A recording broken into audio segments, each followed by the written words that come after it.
Hello friends, welcome in the new video.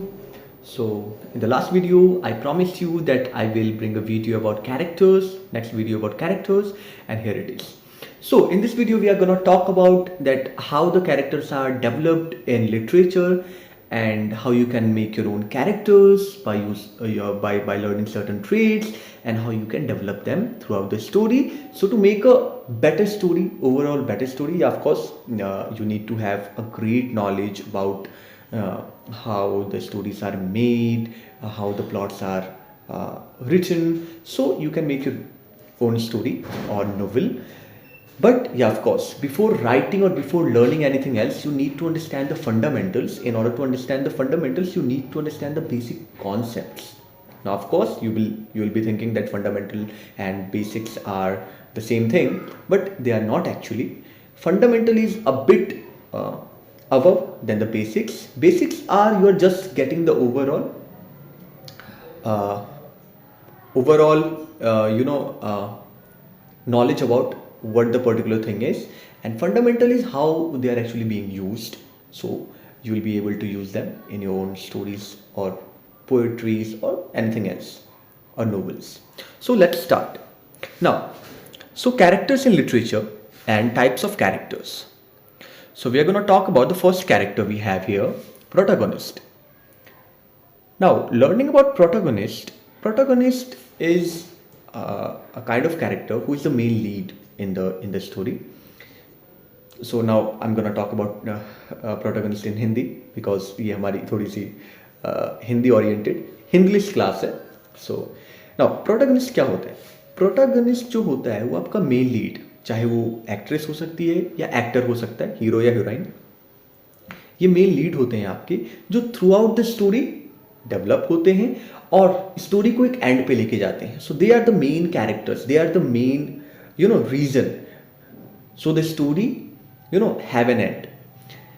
तो protagonist को समझने के लिए आप समझ सकते हो हैरी पॉटर. हैरी पॉटर में मेन लीड कौन है? पूरी स्टोरी किसके अराउंड रिवॉल्व करती है? हैरी के अराउंड रिवॉल्व करती है. तो हैरी पॉटर में जो मेन लीड है वो है हमारे हैरी पॉटर भैया. ओके, तो पॉटर भैया आप देख ही सकते हो. अच्छा, हैरी पॉटर में हैरी एक मेन लीड ही नहीं है, बहुत टाइप के कैरेक्टर हैं हैरी में. हैरी एक डायनेमिक कैरेक्टर भी है, हैरी एक राउंड कैरेक्टर भी है, हैरी एक प्रोटैगनिस्ट भी है, हैरी हीरो भी है. Now you will understand the differences between the words I have pronounced here. तो हैरी अलग अलग टाइप का कैरेक्टर है, और भी बाकी जो कैरेक्टर है हैरी पॉटर में उनके बारे में बात करेंगे हम. एग्जाम्पल उनको एज एन एग्जाम्पल लेंगे हम यहाँ पे. तो प्रोटैगनिस्ट होता क्या है ये आपको पता ही चल गया होगा. प्रोटैगनिस्ट मतलब हीरो या हीरोइन. ठीक है, सिंपल लैंग्वेज में हीरो होगा प्रोटैगनिस्ट या हीरोइन होगी आपकी. ओके, ये थोड़ा बड़ा चला था. तो प्रोटैगनिस्ट मतलब हीरो या हीरोइन. डेफिनेशन आप देख सकते हो प्रोटैगनिस्ट की. तो डेफिनेशन है इसकी, the main character of the hero और हीरोइन वुज जर्नी और actions drive the story. Drive मतलब स्टोरी को एक एंड तक पहुंचाती है. अच्छा, कई लोगों को कंफ्यूजन हो सकता है कि हीरो हीरोइन और प्रोटैगनिस्ट में डिफरेंस क्या है. तो देखो, प्रोटैगनिस्ट जो होता है ना वो मेन कैरेक्टर होता है. एक स्टोरी में प्रोटैगनिस्ट भी हो सकता है और एक हीरो भी हो सकता है. आप कहोगे कैसे? तो हीरो वो बंदा भी हो सकता है जो किसी एडवेंचर पे जाए एक्म्प्लिश करने के लिए. कोई अच्छा बंदा, पॉजिटिव कैरेक्टर. ठीक है, क्योंकि नेगेटिव तो विलन हो जाएंगे. तो कोई पॉजिटिव कैरेक्टर जो अच्छा है वो किसी क्वेस्ट पे जाता है ना, कोई एक पर्टिकुलर एडवेंचर को फुलफिल करता है, तो उस बंदे को भी हम हीरो बोलेंगे. है ना, जैसे आजकल एवेंजर्स में ना लोकी को लोग हीरो बोलते हैं, है ना, जबकि इवेंचुअली लोकी, अब मैं उसको विलन तो नहीं कहूंगा बट इनिशियली लोकी तो विलन ही था एक. ठीक है, now when the avenger is coming to an end, यही कह सकते हैं हम, तो लोकी एक हीरो की तरह हमें नजर आ रहे हैं. तो लोकी एक डायनेमिक कैरेक्टर भी है. थ्रू आउट द स्टोरी बहुत कुछ चेंज हुआ है लोकी में. सो प्रोटैगनिस्ट का और हीरो में डिफरेंस आपको पता चलेगा कि हीरो एक स्टोरी में बहुत सारे भी हो सकते हैं. ठीक है, जैसे आप एवेंजर्स में देखो, कैप्टन अमेरिका भी हीरो है. ठीक है, आयरन मैन भी हीरो है. ठीक है, हल्क भी हीरो है, लोकी भी हीरो है. अब तो हीरो बहुत सारे हो सकते हैं. प्रोटैगनिस्ट कौन होगा? अब कैप्टन अमेरिका मूवी में कैप्टन अमेरिका प्रोटैगनिस्ट है, मेन लीड. आयरन मैन में आयरन मैन है, मेन लीड. हैरी पॉटर में हैरी है, मेन लीड. शर्लॉक होम्स में शर्लॉक है, मेन लीड. तो ये सारे प्रोटैगनिस्ट हैं. अब ये हीरो भी हो सकते हैं. तो ऑफकोर्स ये प्रोटैगनिस्ट भी है, हीरो भी है, पर हीरो कोई दूसरा कैरेक्टर भी हो सकता है. ओके, नेक्स्ट अब हम मूव करते हैं. जैसे एग्जाम्पल के लिए आप यहाँ पे देख सकते हो, हैरी पॉटर में हैरी हमारे hero, Katniss Everdeen, the Hunger Games trilogy by Suzanne Collins, और Frodo Baggins, the Lord of the Rings by J.R.R. Tolkien. Okay, next है तो ये एग्जाम्पल्स मैंने आपको इसलिए दिए हैं, इसमें कुछ समझना नहीं है, एग्जाम्पल से मूवी आप देख सकते हो या इनके नोवेल्स आप पढ़ सकते हो to get the better understanding what is a protagonist. पर प्रोटैगनिस्ट के लिए आपको कोई बेटर अंडरस्टैंडिंग चाहिए नहीं, फिर भी मैंने एग्जाम्पल दे दिया, मेरा काम है, क्योंकि प्रोटैगनिस्ट मतलब कोई भी मेल लीड, इतना आप समझ लो बस। नेक्स्ट मूव करते हैं हम एंटागोनिस्ट पे। अब नाम से ही आपको पता चल रहा होगा एंटागोनिस्ट। एंटागोनिस्ट मतलब कि जो भी ऑपोजिट कैरेक्टर हो प्रोटैगनिस्ट के, मतलब हीरो के ऑपोजिट, मतलब विलन। बिल्कुल सही आपने समझा, विलन। फिर से वही बात, विलन एक स्टोरी में बहुत सारे हो सकते हैं, पर एंटागोनिस्ट मतलब मेन विलन। जैसे हैरी पॉटर में हमारा वोल्डेमॉर्ट, वो मेन हमारा विलन है, हमारा एंटागोनिस्ट है, पर उसके बावजूद भी तो बहुत सारे विलन्स हैं ना उसमें, ठीक है, तो वो हमारे क्या हो जाएंगे, वो हमारे हो जाएंगे विलन्स, सिर्फ विलन्स। पर antagonist main villain, protagonist main lead, main actor, main hero, ठीक है। हीरोज भी बहुत सारे हो सकते हैं, पर प्रोटैगनिस्ट मेन होगा जिसके इर्द गिर्द पूरी स्टोरी घूम रही है। ऐसे ही एंटागोनिस्ट मेन विलन होगा जिसके इर्द गिर्द सारी स्टोरी घूम रही है। ओके, जैसे मेन विलन एवेंजर्स में कौन था, थैनोस, पर आए तो बहुत सारे, ठीक है, विलन्स। तो ये आपका हो गया एंटागोनिस्ट और प्रोटैगनिस्ट का डेफिनेशन। अब एंटागोनिस्ट मतलब मेन विलन, अब ये होता कौन कौन है, तो डेफिनेशन इसका आप देख लो। एंटागोनिस्ट का डेफिनेशन है द कैरेक्टर और force that opposes the protagonist creating conflict and tension. तो जो भी ये कॉन्फ्लिक्ट या टेंशन क्रिएट कर, जैसे वोल्डेमॉर्ट क्रिएट कर रहा था टेंशन, फॉर हुम, for Harry. Okay, so Harry has to kill Voldemort and had to kill Voldemort, and eventually he did kill Voldemort, but yeah, he had to face so many challenges and 8 movies to kill him. So antagonist main villain, villains बहुत सारे भी हो सकते हैं, antagonist main होगा, एक ही होगा, protagonist एक ही होगा किसी भी मूवी में, पर हीरोज उस मूवी में बहुत सारे हो सकते हैं। नेक्स्ट मूव करते हैं हम, और एग्जाम्पल के लिए आप देख लो यहाँ पे lord Lord Voldemort, Harry Potter series by J.K. Rowling, Iago, Nurse Ratched, One Flew Over the Cuckoo's Nest by Ken Kesey. तो आप ये देख सकते हो, ये जो भी आपके नोवेल्स हैं, नोवेल्स तो नहीं है, विलियम शेक्सपियर तो परफॉर्मेंसेस लिखते हैं, तो बाकी आप पढ़ सकते हो ये जाके for the better understanding of antagonist. Next पे मूव करते हैं हम, फॉयल। नाउ फॉयल कैरेक्टर को समझना थोड़ा सा डिफिकल्ट होता है कई लोगों के लिए। देखो, अ character who contrast with the protagonist highlighting certain traits और कैरेक्टरिस्टिक्स। कई लोगों को ये लगता है क्या ये विलन है, क्योंकि कॉन्ट्रास्ट है, कॉन्ट्रास्ट मतलब ऑपोजिट होगा प्रोटैगनिस्ट के, तो क्या विलन है? नहीं, बिल्कुल नहीं। देखो, फॉयल कैरेक्टर होता क्या है, इस कैरेक्टर को हीरो के साथ, मतलब प्रोटैगनिस्ट के साथ रखा है। फिर से बोल रहा हूं, हीरो बहुत सारे हो सकते हैं, पर मैं यहां पे जस्ट अज्यूम कर रहा हूं। तो इस कैरेक्टर को आपके प्रोटैगनिस्ट के साथ रखा जाता है, पर ये कॉन्ट्रास्ट होता है, मतलब ये जो है सर्टन ट्रेट्स या क्वालिटीज को हाईलाइट करता है प्रोटैगनिस्ट के, by contradicting with the along with the protagonist. कैसे? तो जो आपका प्रोटैगनिस्ट है, मे बी वो अच्छा हो, अब इन दोनों में कॉमन हो कि ये दोनों अच्छाई के लिए लड़ रहे हैं। जैसे फॉर एग्जांपल आप देखो, जो हमारा एवेंजर्स है, एवेंजर्स के मैं बहुत सारे एग्जांपल ले रहा हूँ, मेरी फेवरेट है। तो एवेंजर्स सीरीज में आप देखोगे कि कैप्टन अमेरिका और हमारे जो जॉनी भैया हैं, ये दोनों ही फाइट किसके लिए कर रहे हैं? अच्छाई के लिए, थैनोस के अगेंस्ट फाइट कर रहे हैं, पर दोनों का तरीका अलग है। जॉनी भैया बिल्कुल अलग टाइप, राउडी टाइप, हाँ भैया उड़ा डालूंगा सीधा, मिसाइल विसाइल छोड़ने वाले। कैप्टन अमेरिका ह्यूमैनिटी कि मारेंगे पर फॉर्मेलिटी, मतलब फॉर्मल वे में मारेंगे, ठीक है ना, समझ रहे हो ना, मतलब बहुत दोनों में डिफरेंस था। थोड़ी बहुत सेल्फिशनेस थी किसमें? हमारे जॉनी भैया में, बट कैप्टन अमेरिका में ये नहीं थी। तो दोनों का मोटिव एक था, दोनों का एम एक था, दोनों एक साथ ही रहते थे हमेशा, दोनों में कॉमन चीजें, बहुत सारी चीजें कॉमन थी, पर इवेंचुअली दोनों का जो कैरेक्टर था ना वो अलग था।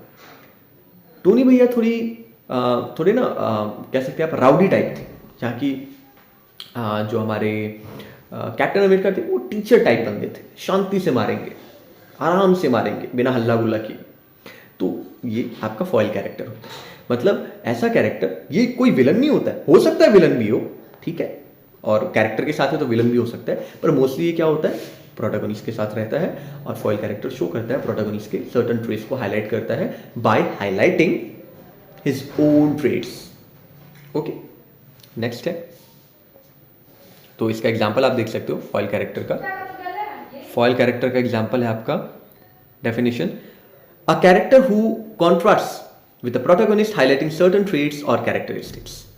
सो इसका एग्जांपल है डॉक्टर जॉन वाटसन, मर्क्यूटो जो भी है, रॉन वीजली हैरी पॉटर में, ठीक है। रॉन अलग है बिल्कुल हैरी से, आपको पता है जिसने भी हैरी पॉटर देखी होगी। और ये क्या है, Mercutio whatever it is, pronounce नहीं हो रहा है मेरे से, बहुत अजीब अजीब नाम लिखे हुए हैं। चलो नेक्स्ट में मूव करते हैं हम, डायनेमिक कैरेक्टर। तो डायनेमिक कैरेक्टर क्या होता है? डायनेमिक कैरेक्टर जो होता है ना, देखो कई लोगों को एक कंफ्यूजन होती है कि डायनेमिक कैरेक्टर और राउंड कैरेक्टर में डिफरेंस क्या है। अभी मैं राउंड कैरेक्टर पे आऊंगा, तब आपको इसमें उसमें बताऊंगा, जब आपको ये चीज़ें तब आपको ज़्यादा बेटर वे में समझ में आएंगी। तो देखो डायनेमिक कैरेक्टर कौन होता है? Definition, a character who undergoes significant internal changes. बिल्कुल नहीं सोचना है, एग्जाम्पल ले लो लोकी, ठीक है। मतलब स्टोरी चलते चलते वो बंदा इनिशियली स्टोरी में कुछ और होगा, मान लो विलन है, स्टोरी खत्म होते हीरो बन गया। मान लो स्टोरी में इनिशियली वो हीरो है, खत्म होते होते विलन बन गया। ओके, तो जैसे हमारे लोकी भैया, आप स्टार्टिंग में इनिशियली तो थे विलन, पर धीरे धीरे ग्रेजुअली स्टोरी जैसे जैसे मूव फॉरवर्ड की, so story runs approached towards the end and he became a hero. So धीरे धीरे जब स्टोरी आगे बढ़ती है तो उस कैरेक्टर में कुछ बहुत सारी चेंजेस आती हैं, कुछ उसके जो कैरेक्टरिस्टिक्स हैं, जो उसमें चेंजेस हैं, वो कुछ अच्छा बनता है, डेवलप होता है, या बुरा बनता है, जो भी होता है। अगर बुरा था तो अच्छा बनता, अच्छा था तो बुरा था, या अगर कमज़ोर था तो ताकतवर बनता है, ताकतवर था तो कमज़ोर बनता है। उसमें बहुत सारे चेंजेस आते हैं, अनसर्टन चेंजेस आते हैं जिसको आप प्रिडिक्ट नहीं कर सकते। So dynamic character is who actually who is not predictable easily, whose traits and characteristics are unpredictable, that how they are going to be developed, you don't know, you're totally oblivious that how they will be developed. Okay, in the story, if the story moves forward, every story moves forward of course, पर story धीरे धीरे आगे बढ़ती है तो वो कैसे change होती है। तो अगर बहुत सारे चेंजेस किसी कैरेक्टर में आप देखो, जैसे लोकी में कुछ था, कुछ बन गया, कभी अच्छा कभी बुरा कभी कुछ, तो ऐसे कैरेक्टर्स को हम डायनेमिक कैरेक्टर कहते हैं। तो डायनेमिक कैरेक्टर का एग्जांपल आप देख सकते हो यहाँ पे, a character who undergoes significant internal changes और development throughout the story. Ebenezer Scrooge, a Christian Carl, Carol by Charles Dickens, Elizabeth Bennet, Pride and Prejudice by Jane Austen, Hamlet by Shakespeare. ये इसके examples हैं।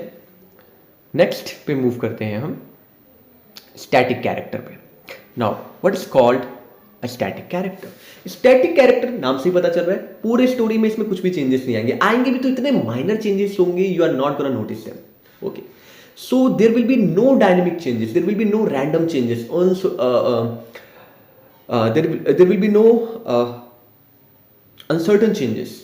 Okay, so ये बहुत predictable character होगा, you know that what he is gonna do. Okay, तो ऐसे characters को हम बोलते हैं स्टैटिक कैरेक्टर, जो चेंज नहीं होते। जैसे शेरलॉक होम्स में देखो, शेरलॉक होम्स में शेरलॉक चेंज होता है नहीं, हमें पता है वो डिटेक्टिव है, वो वही काम करने वाला है, ठीक है, वो वही चीज़ें ढूंढेगा, क्या कहते हैं, डिस्कवर करने की कोशिश करेगा जो हिडन मीनिंग्स हैं, ठीक है। तो हमें पता है शेरलॉक होम्स चेंज नहीं होने वाला पूरी स्टोरी में। तो ऐसा नहीं है कि डिटेक्टिव से वो डॉक्टर बन जाएगा, so we know that what he is gonna do. फिर Atticus Finch, Miss Havisham, Great Expectations by Charles Dickens. मैंने पढ़ी है ये नोवेल, अपने सेकंड सेमेस्टर में पढ़ी थी मे बी, मैं आपको रेकमेंड करूंगा ये नोवेल पढ़ना।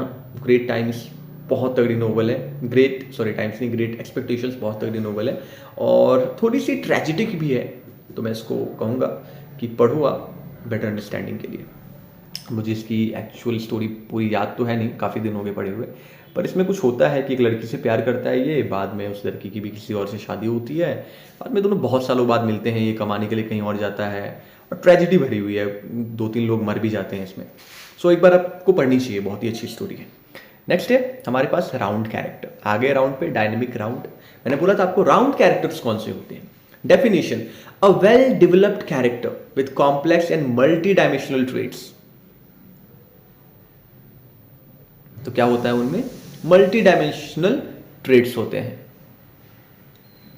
मल्टी डायमेंशनल कैसे, देखो, so definition, a well developed character with complex and multi dimensional traits, मतलब ऐसा कैरेक्टर होगा ना आपका राउंड कैरेक्टर। देखो राउंड कैरेक्टर मोस्टली जो होता है वो प्रोटोगोनिस्ट होता है, ये याद रखना, जो मेन कैरेक्टर होगा।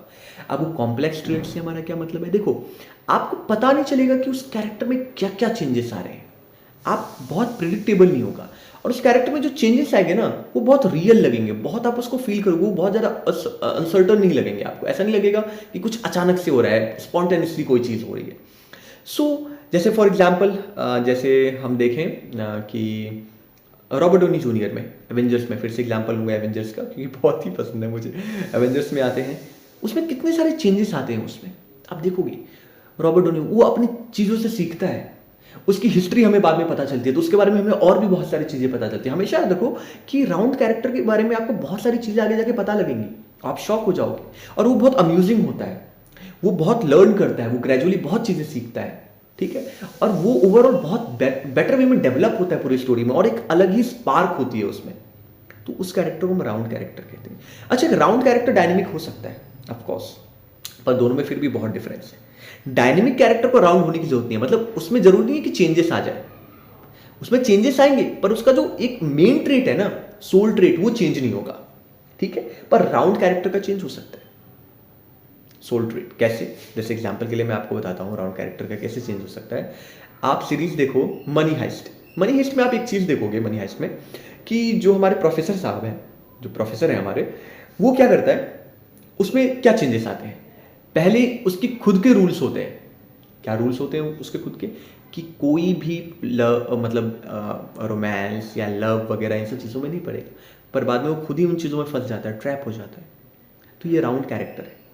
हाँ, राउंड कैरेक्टर भी है, डायनेमिक भी है। कैसे राउंड है, राउंड ऐसे है कि उसमें बहुत सारे चेंजेस आते हैं, उसकी हमें स्टोरी भी पता चलती है, बीच बीच में इंटरप्ट होता है, तो नॉन लीनियर प्लॉट भी है उसमें। जो प्लॉट हमने पिछली बार बात की थी प्लॉट्स के बारे में, नॉन लीनियर प्लॉट, बीच बीच में इंटरप्ट करके पास्ट में जाके वो कैसे प्लान्स एग्जीक्यूट कर रहे होते हैं या प्लान्स बना रहे होते हैं, उसके बारे में हमें पता चलता है। उसके बाद फिर हमें पता चलता है कि कैसे प्रोफेसर में वो सारे चेंजेस आए, ठीक है, और फिर डायनेमिक भी है प्रोफेसर, बीच बीच में प्रोफेसर खुद भी सेल्फिश हो जाता है, तो ठीक है। तो प्रोफेसर स्टैटिक भी है क्योंकि हमें पता ही है प्रोफेसर क्या करने वाला है, प्रोफेसर के हमें पता रहता है कि इसके पास कोई ना कोई प्लान होगा, तो प्रेडिक्टेबल भी है, स्टैटिक भी है। तो राउंड कैरेक्टर हमेशा याद रखो, एक प्रोटोगोनिस्ट जो होता है वो राउंड कैरेक्टर होता है, ज़्यादा कुछ समझने की जरूरत नहीं है, एक प्रोटोगोनिस्ट राउंड कैरेक्टर होगा। राउंड कैरेक्टर की हिस्ट्री आपको धीरे धीरे पता चलती है, वो अम्यूजिंग होता है। और थर्ड ऐसी चीज है कि राउंड कैरेक्टर में कुछ कुछ अलग अलग चेंजेस आते हैं, उसका सोल ट्रेट नहीं चेंज होता, अगर वो अच्छा है तो अच्छा ही रहेगा, बुरा नहीं होगा। डायनेमिक कैरेक्टर अच्छा है तो बुरा भी हो सकता है, आगे जाके चेंज हो सकता है। राउंड कैरेक्टर चेंज नहीं होगा, राउंड कैरेक्टर अच्छा है तो अच्छा ही रहेगा, उसकी कैरेक्टर मतलब कैरेक्टरिस्टिक उसकी चेंज हो सकती है, पर वो जिस चीज के लिए बना है वो चेंज नहीं होगा। तो जैसे मान लो हैरी पॉटर अगर अच्छाई के लिए बना था तो हैरी अच्छाई के लिए ही लड़ेगा, बुराई के लिए नहीं। डायनेमिक कैरेक्टर चेंज हो सकता है, अच्छाई के लिए लड़ रहा है, बाद में बुराई के लिए नहीं, भाई वो पैसा ज्यादा दे रहा है उसके लिए लड़ूंगा, वोल्डेमॉर्ट की जाए हो, है ना। अब वोल्डेमॉर्ट खुश हो जाएगा, भले उसकी नाक ना हो, पर नाक तो हर जगह वो लगाता है, नाक घुसाने की आदत की वजह से किसी ने काटी होगी। तो डायनेमिक कैरेक्टर क्या है, वो अच्छा से बुरा भी बन सकता है, राउंड कैरेक्टर चेंज नहीं कर सकता अपनी एक कहते हैं ना, एक जो आपकी सोल ट्रेट, आपकी जो एक कहते हैं फंडामेंटल, उसको चेंज नहीं करता वो।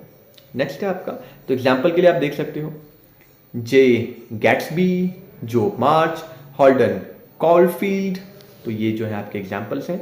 और आप देख सकते हो द ग्रेट गैट्सबी, आपको पिछले वीडियो में कहा था कि आप ये नोवेल को पढ़ना। फिर है little woman by Lucia May Alcott, the Catcher in the Rye by J.D. Salinger. Next है आपका फ्लैट कैरेक्टर, तो ज़्यादा टाइम नहीं लूंगा फ्लैट कैरेक्टर में, ये ज़्यादा इजी है। फ्लैट कैरेक्टर कोई भी ऐसा कैरेक्टर जिसमें ज़्यादा ट्रेट ना हो, जिसका कोई ज़्यादा काम ना हो, एक दो ट्रेट होंगे उसमें, ज़्यादा चेंजेस नहीं आते फ्लैट कैरेक्टर में, याद रखना। बहुत लिमिटेड ट्रेट्स होते हैं, जैसे फॉर एग्जाम्पल फ्लैट कैरेक्टर में आपको बताऊँ मैं, हॉकाई, एवेंजर्स का हॉकाई, वो फ्लैट कैरेक्टर का बहुत तगड़ा एग्जाम्पल है, ठीक है। तो उसमें कुछ ज़्यादा चेंजेस नहीं आए, थ्रू आउट द स्टोरी वही रह गया, कुछ बदला भी नहीं ज़्यादा। तो फ्लैट, और एक दो उसके ट्रेड्स होते हैं, कभी अच्छा कभी बुरा, कुछ ज़्यादा उसमें चेंजेस नहीं आते, तो ये फ्लैट कैरेक्टर के एग्जाम्पल है जिनमें बहुत माइनर चेंज आए, सिंपल। ज़्यादा इसमें ध्यान भी नहीं देना है। A character with limited set of traits often serving a specific purpose in the story. Specific purpose का मतलब ये हो गया कि वो ज़्यादा कुछ करेगा नहीं, उसका एक ही काम होता है, जैसे हॉकाई का बस तीर चलाना था, बकवास करना था, वही करता रह गया, उसका ज़्यादा कुछ काम धंधा था नहीं, तो वो ऐसे कैरेक्टर को हम फ्लैट कैरेक्टर कहते हैं। एग्जाम्पल के लिए mister Collins Pride and Prejudice में by Jane Austen, nurse Romeo and Juliet में, and Mrs Micawber David Copperfield by Charles Dickens. तो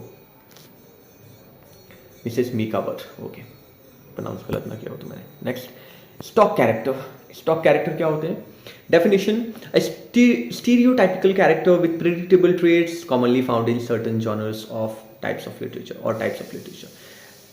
Predictable का मतलब ये हो गया आपका कि उसके बारे में हमें पहले ही पता चल जाएगा वो क्या करने वाला है, जैसे द वाइज ओल्ड मेंटर या द फैटल, उसके बाद हो गया द बम्बिंग साइडकिक, ठीक है। तो ये कैसे कैरेक्टर्स, इनके बारे में हमें ऑलरेडी पता हो। जैसे अगर मैं फिर से एवेंजर्स का लूँगा एग्जांपल, जैसे आपका स्टॉक कैरेक्टर है, या किसी और का लेता हूँ मैं, नाम नहीं याद है मुझे एग्जैक्टली। स्टॉक कैरेक्टर मैं किसका ले सकता हूँ मैं, कोई हिंदी मूवी का लेता हूँ, जैसे फॉर एग्जांपल मिर्ज़ापुर ले लो, सीरीज़ है मिर्ज़ापुर ले लो, उसमें स्टॉक कैरेक्टर में आप देख लोगे कि मुन्ना भैया है ना। तो मुन्ना भैया के बारे में हमें पता है कि वो बंदा कुछ ना कुछ वो बंदा कुछ ना कुछ उल्टी सीधी हरकत करेगा, ठीक है, वो बंदा कहीं ना कहीं फंसवाएगा खुद को या वो किसी को मारेगा। तो बहुत प्रिडिक्टेबल ट्रेड्स हैं उसके, समझ गए ना, हम पहले से पता चल जाता है कि ये बंदा कुछ उल्टा ही हरकत करेगा, ठीक है। जैसे डेनवर हो गया हमारा मनी हेस्ट में, पता है कि वो बंदा कुछ ना कुछ करेगा उल्टा, तो प्रिडिक्ट कर लेते हैं, तो इनको कहते हैं स्टॉक कैरेक्टर्स। ये रहे आपके। उसके बाद नेक्स्ट है आपका हीरो या हीरोइन। सिंपल है, अभी मैंने आपको समझाता है। हीरो हीरोइन बहुत सारे हो सकते हैं एक स्टोरी में, प्रोटोगोनिस्ट ही हीरो और हीरोइन भी होते हैं। और example Achilles, Wonder Woman, Frodo Baggins, Lord of the Rings में, ठीक है। तो ये प्रोटोगोनिस्ट थे और हीरो हीरोइन भी थे, पर हीरो हीरोइन और भी हो सकते हैं, प्रोटोगोनिस्ट हमेशा एक होगा। नेक्स्ट आपका विलन, एंटागोनिस्ट। अभी हमने बात की कि एक विलन क्या होगा, एंटागोनिस्ट होगा। विलन बहुत सारे भी हो सकते हैं, पर मेन विलन जो होगा वो एंटागोनिस्ट ही होगा। तो एग्जांपल के लिए द जोकर डीसी कॉमिक्स में, Sauron north west, One Flew Over the Cuckoo's Nest by Ken Kesey, Sauron the Lord of the Rings by J.R.R. Tolkien. Villain क्या है? अब एंटागोनिस्ट विलन तो होगा ही, पर विलन्स और भी हो सकते हैं, पर एंटागोनिस्ट हमेशा मेन विलन होगा। नेक्स्ट है आपका कॉमेडिक रिलीफ। कॉमेडिक रिलीफ से आपको पता ही चल गया होगा कि किसी भी नोवेल या स्टोरी में एक कोई ऐसा बंदा जो लोगों को हंसाए, a character introduce to provide humour and light in the mood in the story, ठीक है, जो हंसाने के लिए होता है, ठीक है, जो ह्यूमर लाता है। जैसे एवेंजर्स में टोनी भैया हमेशा हंसाने की कोशिश करते रहते हैं और कुछ ना कुछ ह्यूमर लाते हैं, ठीक है। तो जब भी कोई सीरियस सिचुएशन हो तो बीच में आके कोई ऐसा जोक मार देंगे कि सभी हंसने लग जाते हैं। तो उसका बहुत अच्छा एग्जाम्पल है पुक द चिज़ायर कैट सैंजो पैंजा, ठीक है। तो ये आपके एग्जाम्पल है, इसमें आप देख सकते हो किन किन राइटर्स ने लिखी है, यहाँ पे लिखा हुआ है, तो आप जाके पढ़ सकते हो। तो कॉमेडिक रिलीफ का आपको मतलब पता चल गया। एक ऐसा character, a character who is introduced in the story to lighten the mood of the audience if the scene is being too much serious और to just become humorous, okay. So the story will feel joyful, sometimes joyful, sometimes sympathetic and sometimes feel like crime. तो बहुत सारे इसमें हो सकते हैं। तो comedic relief, comedic character वो होगा जो बीच बीच में आके आपको हंसाए। नेक्स्ट है आपको, मैं बार बार पेन पे क्लिक कर देता हूँ, ट्रेजिक हीरो। ट्रेजिक हीरो कौन होंगे? वो सारे कैरेक्टर्स ट्रेजिक हीरो होते हैं, a protagonist with fatal flaws that leads to their downfall, often in a classical tragedy. तो मतलब एक प्रोटोगनिस्ट होगा, ठीक है, जो खुद की गलतियों की वजह से बाद में पछताता है, स्टोरी तो खत्म हो जाती है, पर क्या होता है उसके साथ, उसको कोई सक्सेस नहीं मिलती, ठीक है, हैप्पी एंडिंग नहीं होती। सिंपल समझ लो, स्टोरी की हैप्पी एंडिंग नहीं होगी। तो इसको आप किस चीज़ से देख सकते हो, कौन कौन सी इसमें है? जैसे ऑडिपस में देख सकते हो, मैकबेथ में देख सकते हो, मैकबेथ जो है बाय विलियम शेक्सपियर में, ऑडिपस रेक्स जो है सोफोक्लिस ने लिखी थी, William Loman, death of salesman bye Arthur Miller. ठीक है, तो ट्रेजिक स्टोरी है स्टोरी। और अगर आर्थर मिलर की आप ऑल माई सन्स भी पढ़ो तो भी ट्रेजिक स्टोरी ही है। ठीक है, लास्ट में खुद बंदा मर जाता है जो उनका फादर होता है, और ट्रेजिडी के साथ वो स्टोरी ख़त्म होती है। तो जिसमें हीरो जो है प्रोटोगनिस्ट, जिस भी स्टोरी में प्रोटोगनिस्ट फेल हो जाए, लास्ट में स्टोरी की हैप्पी एंडिंग ना हो, तो वो स्टोरी क्या हो जाती है आपकी? द ग्रेट गैट्सबी भी एक ट्रेजिक स्टोरी है, ट्रेजिक नोवेल है। ट्रेजिक हीरो था गैट्सबी, लास्ट में मर जाता है बेचारा। तो ये सारी स्टोरीज क्या है आपकी? ये जो भी हैं ट्रेजिक हीरो होते हैं जिनकी लास्ट में हैप्पी एंडिंग नहीं होती। तो होते तो मेन लीड है, प्रोटोगनिस्ट है, हीरो होते हैं, पर लास्ट में हैप्पी एंडिंग नहीं मिलती इनको। तो इनको जो चाहिए वो इनको मिल नहीं पाता, इसलिए उसको ट्रेजिक हीरो बोला जाता है। नेक्स्ट और सबसे लास्ट है आपका नैरेटर। नैरेटर कौन होता है? जो स्टोरी को नैरेट कर रहा होता है। अब एक प्रोटोगनिस्ट भी नैरेटर हो सकता है और एक थर्ड पर्सन ऑमनिसेंट बंदा भी नैरेटर हो सकता है। तो कौन कौन से टाइप के पर्सपेक्टिव्स होते हैं आपको नेक्स्ट वीडियो में मैं बताऊंगा। डेफिनेशन फिलहाल के लिए आप देख लो, नैरेटर का क्या होता है। नैरेटर मतलब जो बंदा स्टोरी को बता रहा हो, स्टोरी सुना रहा हो। Definition, the character telling the story who may और may not be directly involve in the event. तो डायरेक्टली इन्वॉल्व भी हो सकता है जैसे प्रोटोगनिस्ट, या कोई और भी हो सकता है थर्ड पर्सन, या फिर आपका कोई और भी हो सकता है जो स्टोरी में इन्वॉल्व ना हो। तो उसका example, Scott Finch, To Kill a Mockingbird by Harper Lee, Nick Carraway, The Great Gatsby by F Scott Fitzgerald and Humbert, Lolita by Vladimir Nabokov. तो ये एग्जाम्पल है। मतलब नैरेटर का मतलब कि ऐसा बंदा जो स्टोरी बता रहा हो, अब वो जो है वो आपका उस स्टोरी में खुद भी हो सकता है इन्वॉल्व, मतलब उसका कोई रोल हो, या वो डायरेक्टली बस नैरेट ही कर रहा हो, उसका उस स्टोरी से कोई लेना देना ना हो। तो थर्ड पर्सन ऑमनिसेंट भी हो सकता है, या फर्स्ट पर्सन भी हो सकता है, या सेकंड पर्सन भी हो सकता है स्टोरी में जो इन्वॉल्व हो। Thank you to stick with me in this video to the end. और नेक्स्ट वीडियो जो हमारी होगी वो होगी पर्सपेक्टिव्स पे। तो मिलते हैं नेक्स्ट वीडियो में। Hopefully I hope that you like the video and please subscribe the channel if you find it knowledgeful and educational, and I will meet you in the next video. Jai Hind, bye.